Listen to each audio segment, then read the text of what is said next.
Sir நீங்க கற்பனையான கேள்வி கேட்கறதுக்குலாம் நாங்க யூகத்தின் அடிப்படையில் இருக்கிறதுல நாங்கள் பதில் சொல்ல முடியும். சாரா பாஜக சேருமா, சரி போய் விடுதலை சேருமா, விடுதலை கட்சி சேருமா, விடுதலை சிறுத்தை கட்சி சேருமா, பாமக சேருமா, அந்த கட்சி தலைவர் கேளு. அப்ப சரியா ஒரே நிமிஷம்.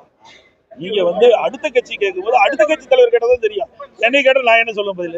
வட மாவட்டங்கள்ல நீங்க பிரச்சாரம் பண்ணும்போது வன்னியர்களுக்கு 10.5 விழுக்காடு இடஒதுக்கீடு அதெல்லாம் முடிஞ்சு போனது. அதையா நீங்க இதை எடுத்து பத்திரிகையில போட்டு விருப்பான செய்தி வரணும், மக்கள்ல ஒரு குழப்பத்தை உண்டாகணும். அந்த கேள்வி கேட்கறீங்க. இப்பதான் என்ன, இப்போ நல்ல தெளிவா புரிஞ்சுக்கங்க. மத்திய அரசு என்ன உத்தரவு போட்டுருது, நீங்க ஒரு பத்திரிகையாளர் தானே, தயவு செய்து கேட்கணும். இதை பெருசு கொண்டாங்க.